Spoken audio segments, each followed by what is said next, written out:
at the Russian embassy in Reykjavik, the, I believe, smallest European capital. Can't be more than 100,000 people or so. And we are just getting set up, but I'm getting a lot of feedback right now, so give me a second to turn that off. And I've also got a little bit of a focus problem that I think will probably clear up as soon as we start projecting. It's clearing up now. So we are going to try something a little different tonight, and I'm very excited about it. We are going to try to project in a fashion that nobody can even know we're here, or who's projecting. Not that I've been anything other than public about it, but there's no police presence. The embassy seems pretty dark, and I think it may well be the case that nobody has figured out that I'm here, which is fine with me. And so what we're going to do is we're going to project things for a few relatively few short seconds, just long enough to take pictures of them and for people who happen to be walking by to see. And then we're going to turn them off, and to make it very hard to trace. So we are up with the flag. Let's get a nice picture of that.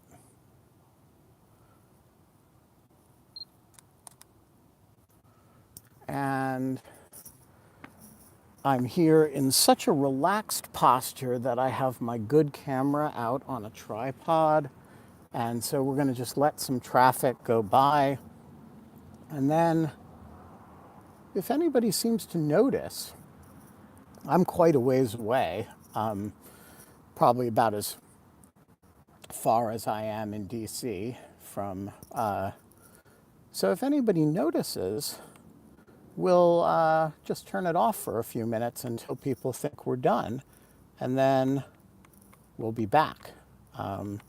So let's figure out what the right size to project the flag is. We have a bus. So you notice the other nice thing about this territory is that we're projecting right over traffic. There is no interference with local traffic at all, which is kind of cool. And so we can just kind of figure out the perfect location. And there it is. Perfect location, perfect size, covers the whole front of the building. And, you know, so far there's really no evidence that anybody's noticed at all, which I love. Somebody give me a sign if we're back. That phone call I just received really interfered with the live stream, but I think we're here. Can somebody send a message in the chat?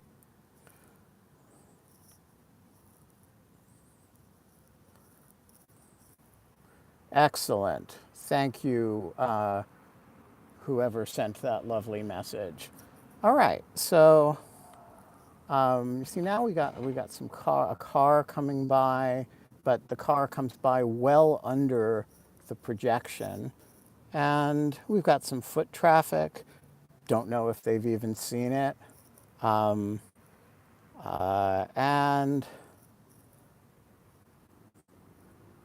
all right, so I've been meaning to project this for a while now, and I keep forgetting to upload it. And so I've made a point of remembering tonight because it is the last night of the Eras tour. So this is Dobroho Večera mi z Ukrajiny, which is good evening, we're from Ukraine, which is incomprehensible to anybody who is not a fan of Ukrainian electronic music, but has become a bit of an anthem because of the band Probas Hardy, which kind of uses it to, it's a single, but it's also I don't quite know how to describe it. It's kind of a thing they do and say at the beginning of one of their concerts now, and so I thought we should add it to the repertoire of cheeky things that get projected in special military operations. All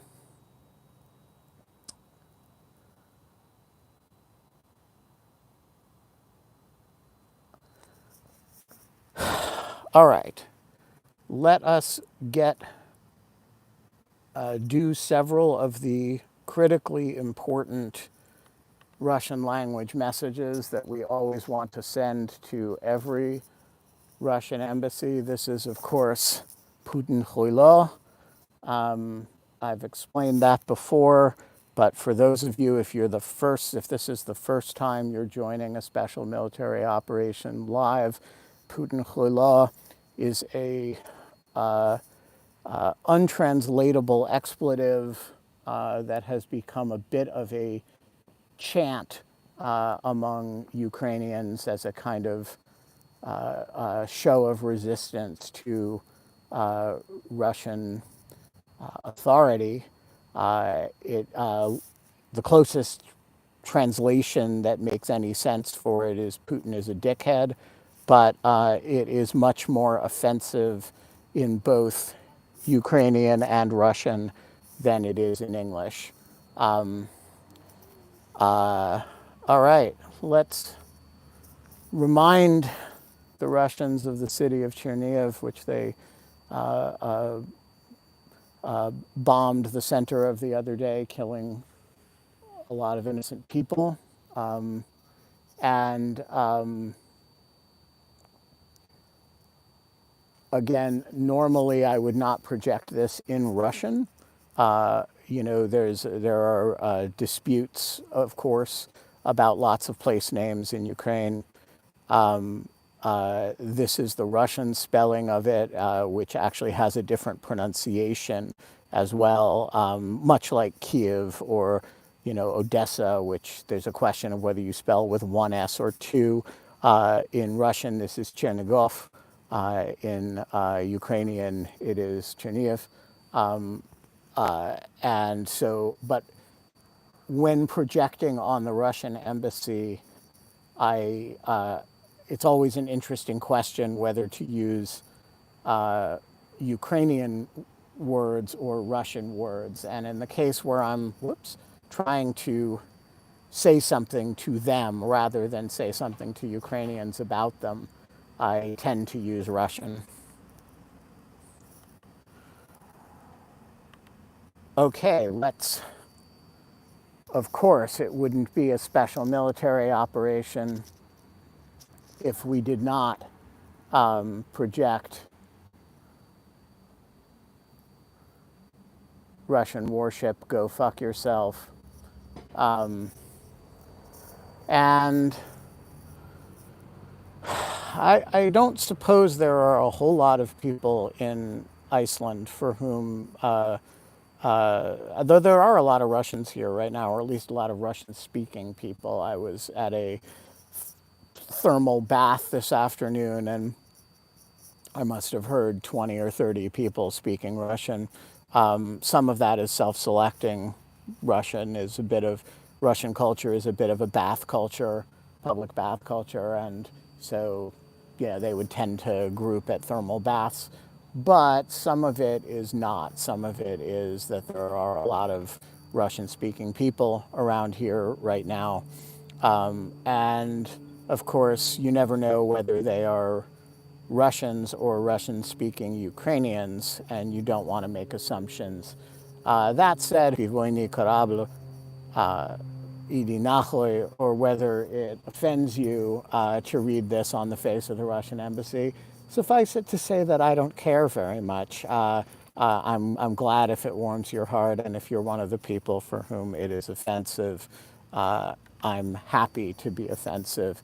And this is just the simpler version, Idi Nachoi, go fuck yourself, and which is not only directed at Russian warships, but at Russian government installations more generally. Okay, so far we have no sign of anybody being remotely interested in what I'm doing. No foot traffic, no no interest among people walking down the street, no interest among cars, and that's fine with me, because that just gives me lots of time. You know, the only time constraint, as long as police don't show up, is the battery life of Lord Laser, which on this trip has ranged between anywhere between half an hour and or 45 minutes and an hour and a half. So I'm genuinely puzzled by its battery state. I'm going to adjust the live stream here to, now that we're going to do some more complicated images. Genuinely a little bit confused by the Lord Laser battery situation. The explanation for the confusion, quite simply, is that at home I don't really run it off of battery power, because the neighbors are so relentlessly cooperative and helpful that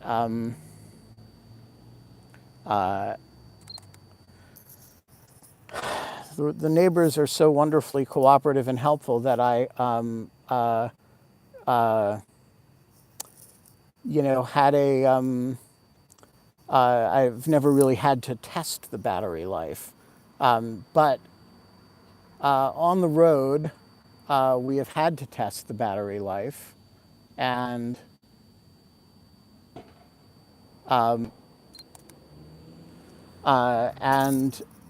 suffice it to say, the results have been confusing. So I am just going to cycle through the usual spate of images here, and I've got my good camera out, and we've already displayed several of the most important images. So the worst that can happen now, I suppose the worst that can happen is they could Prigozhin me. Okay, so somebody has just noticed me. He's on a motorcycle, but he seems to be mostly driving by. Oh, nope, now he's pulling over. Do not know if he's a cop or if he's a passerby. Just for the record, if anything happens to me, as always, I did not knowingly set foot in Russian territory, and under no circumstances would I contemplate violence against myself. Wow, that is the most perfect projection of the Ukraine image. Covers the whole face of the building here that I have ever done. And the motorcyclist is coming my way now. I don't think he's a cop, but you know, so we're going to probably end up with a conversation with him. He's does not appear threatening. Hey? English? Yes, English. How are you? Good, how are you? I'm fine. We're doing a light show. Indeed. Okay. Are you a police officer? I am a police officer, yes. Good to meet you. Good to meet you. I'm I do these on Russian embassies in various cities and countries around the Western Alliance. Okay. Have you gone to many countries? I've done many of these in Washington, where I live. I've done them in Ottawa, in Canada, in Paris, and then on this trip in Helsinki, in Stockholm, in Tallinn, and last night in Oslo. Okay. And this is a sinking ship, I see, or... Well, it's the Kremlin as a ship sinking in a pool of blood, Oh, okay. designed by a Ukrainian artist named Nikita Titov. It's very artistic. How many pictures do you have? Probably about 10, 15 more. Yeah, well, I can tell you exactly because I live stream these when I do them. Okay. So this has been running for 16 minutes and 33 seconds. Yeah. How long do you plan to do it? I don't know. I mean, maybe another 15, 20 minutes. 15, 20 minutes. Okay. Are you an American citizen? I'm a U.S. citizen. US citizen. Do you Happy. have a passport or Sure. Although how you would see it in this dark, I'm not sure. I'll But try my best. I have fairly young eyes, young and well, little eyes. that makes one of us. And you can see there's an op-ed that I wrote in the a Swedish newspaper 2 days ago about these protests. Okay. I'm just gonna take a picture because Yeah, of course. otherwise I would able to write anything, I think.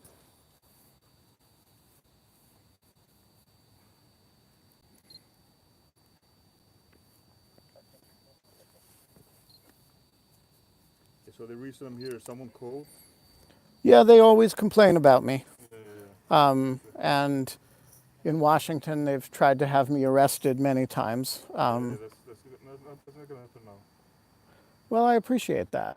I always try to be as very cooperative with law enforcement. I'm not hurting anybody. I'm not doing anything that should be. Mr. Benjamin White's. Yep, that's me. Okay. Closer. Oh, thank you. So you've been doing this for 60 minutes, and you're gonna do it for what? 16 minutes. Yeah, 16. And you're gonna Yeah, do it for... maybe another 20. Okay. As you see, I've got a bunch of images here, and I'm just sort of scrolling through them and taking pictures of them.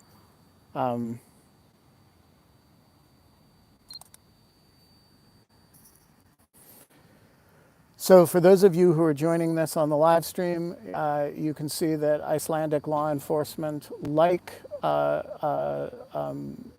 Norwegian and American and Canadian and Swedish and Estonian law enforcement, are extremely cooperative. And oh, I'm under this. Let me make sure I don't catch the bus. That's nice of you. It's, it can be bad on people's eyes. And If you're inside the building, so if you're inside the building and you know that I'm doing it, okay. you can close the blinds. And But like theoretically, if someone was like this is the way. Like 50 if somebody were 50 meters away and stared into it, that would not be good for their eyes. Okay. If somebody is in a building where they know people are projecting on it, they usually know better than to do that. You're not gonna find yourself by accident staring into it. But a pedestrian, I wouldn't want to take by surprise.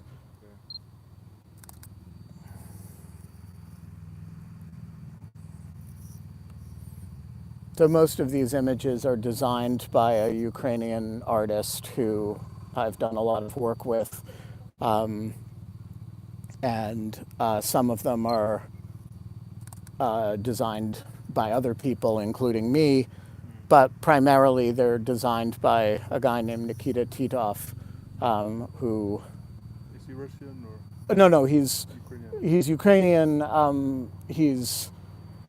I think he's originally from Estonia, actually, but he's become very famous in Ukraine because a huge number of the Facebook and Instagram memes that you see that are, sort of pro-Ukraine memes are designed by him, and so Maybe good at So I teamed up with him a few months ago to make a bunch of the images projectable. So, just for curious sake, what is the website? If I want to look at it. So the Russians got me thrown off of Twitter. I used to do it all through my Twitter account. Really? You Yeah. got thrown off Twitter or Yeah. X or whatever it's called now. Well, so yeah, I got thrown off of Twitter because on April Fool's Day I impersonated the Russian embassy Twitter account. And Okay. everybody thought it was funny except the Russians and Elon Musk. So I got thrown off of Twitter.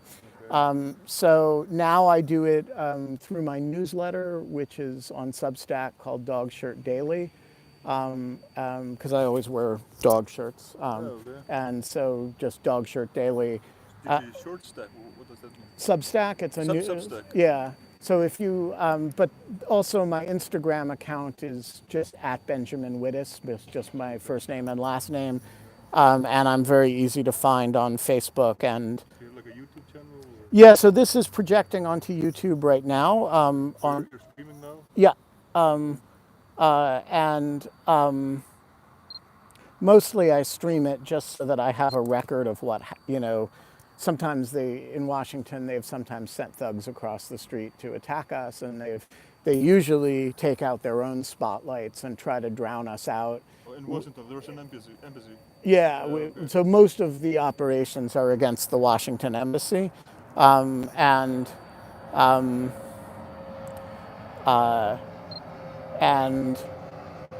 they've developed a set of quite elaborate responses. They shine their own lights on try to drown out my spotlights. I have a lot more lights in Washington, but when I travel, I can only. So you do it often in Washington? I try to do it every 2 weeks.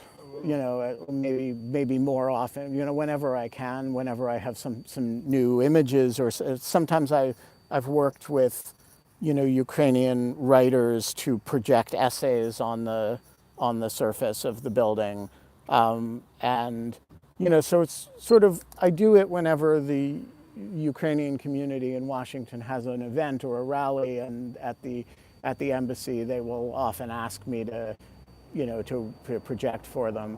But then I also do it, sometimes we just kind of develop new material. So this series of let me make that a little bigger so that you can see the writing. There we go. What is it? It's a laser. No. Sorry. The picture is a hand holding a sword, Oh, okay. but the hilt of the sword is the word Kiev.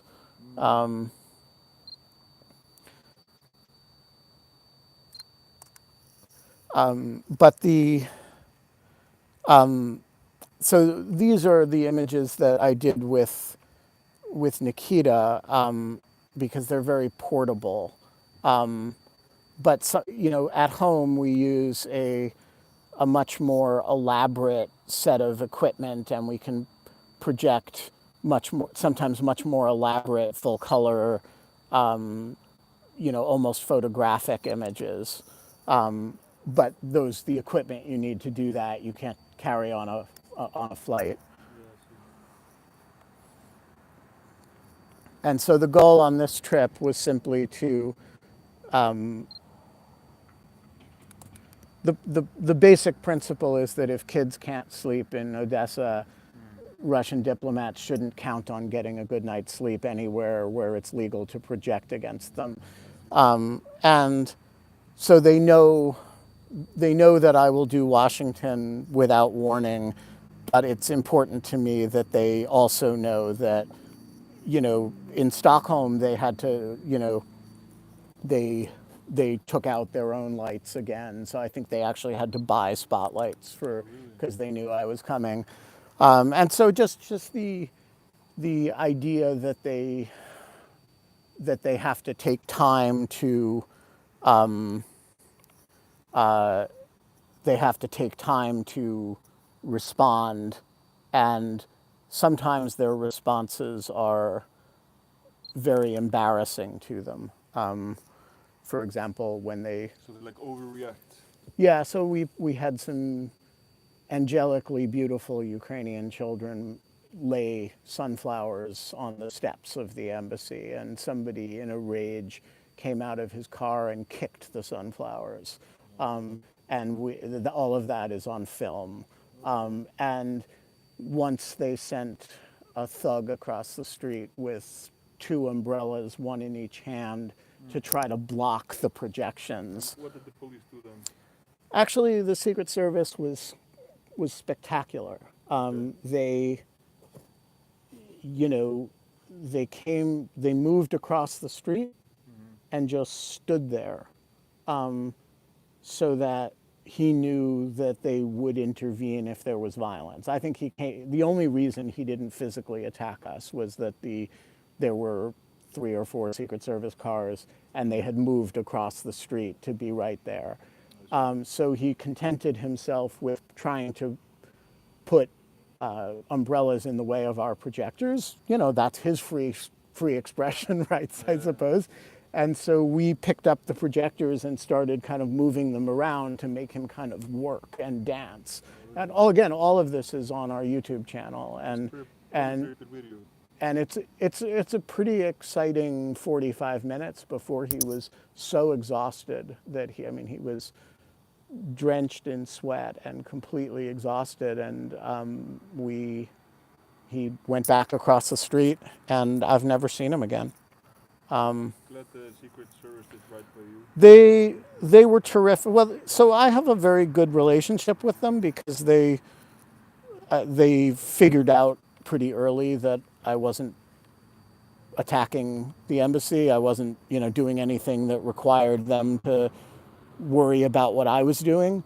They have been very good about making sure that their need to protect the embassy, that they don't seem to forget that we sometimes need protection from the embassy. Sorry?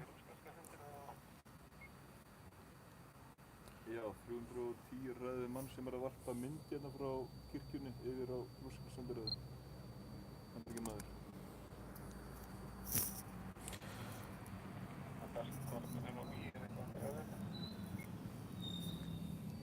Nei, hann búinn að vera í svona 20 mínútur segir hann á svona kortir 20 mínútur eftir. Það ekki það, ég bara að skalla á það. Okay, I think we're basically done. I'm not pressuring you to stop or anything. No. The big constraint on me is battery life, and there are a few more images that I always try to get up. One is this. What is this? This is the Trizub. It is the coat of arms of Ukraine, and the Ukrainians find it inspiring, and the Russian state finds it offensive. This is, of course, the map of Ukraine in its internationally recognized borders. So with Crimea, and with all the territories. Whoa, sorry guys, I just accidentally knocked over the live stream camera. Forgive me. And then and this is an image that I created quite by accident, and it was meant, somebody made it for me to be a image of a Russian tank being towed away by a tractor That's with, very good. with a Ukrainian flag.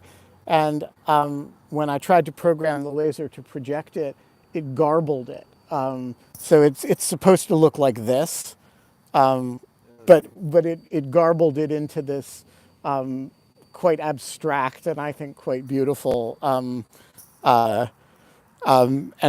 most people, even most Ukrainians, need to be told what it is before they, and then sort of the light clicks when people. Whoops, that's too big. So Nikita does a lot of work that are based on the Trizub, Are and you doing like a European tour now? well, it's more Northern Europe. It started because to kind of I thought Sweden and Finland would both be safely within NATO by now, and so the idea was to welcome them into NATO. But I also friends in Estonia wanted me to come there, and so I just decided to do, 6 or 8 countries in as short a period of time as I Have you already could. gone to Estonia? Yep, And how did that go? so well, Okay. and the I was actually there. The former president of the country hosted the event, and Oh, so there was, and unlike just about any other embassy I've ever projected against, it's like sitting in the highest foot traffic area of Tallinn. It's this quite small building, but it's right next to a whole bunch of bars and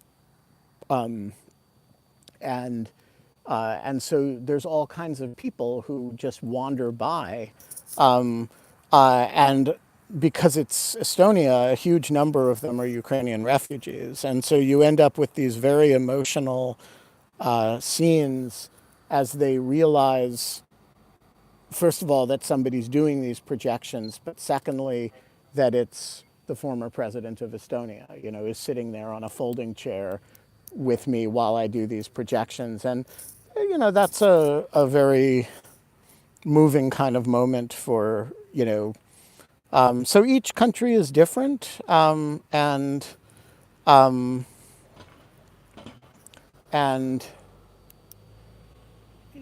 some countries are much harder to operate than others. did someone come and talk to you from the embassy or No, no?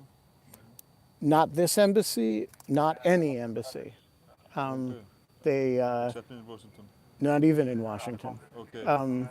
In Washington, they will sometimes stand outside, on their side of the fence and take pictures of you, but they won't.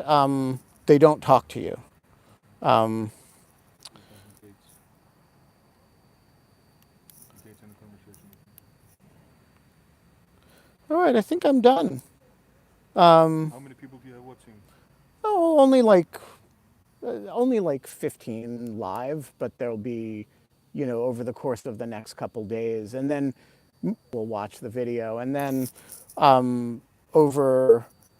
But mostly I do it just so that I have a repository of everything that I've projected that I can then take snapshots of and use on social media. So it's mostly not except when they send people across the street with umbrellas to attack me. It's not, the YouTube live streams are not usually the dramatic parts. All right, guys, we are going to shut down. For those who are gearheads, the laser seems to have about 60% battery life right now, which is completely inconsistent with how it performed it's, inconsistent with how it performed yesterday, and really inconsistent with how it performed in Stockholm. So I remain a little bit puzzled by this, but that's the thing about operating in field conditions. I'm going to turn off the live stream, and we have some foot traffic. I may stick around for a little while to chat with people. And that's it for me. as always, those of you who are Americans are great Americans. Those of you who are not Americans are also great Americans, and great whatever countries you happen to be from. And Slava Ukraini, Slava Sesha, Slava Iceland. And I will be back in front of the Russian embassy in Washington, my home evil empire gates of hell, in the next couple weeks. And I will be spending the next few days editing just a huge amount of video. And so keep an eye on Dog Shirt Daily. If you're not subscribed to that, keep an eye on my Facebook page and my Instagram page. And as always, you know, I do not have access to Twitter anymore. So I rely on you guys to make sure that people on X, or whatever it's calling itself these days, have access to special military operations. Thank you all very much for joining, and we will be back.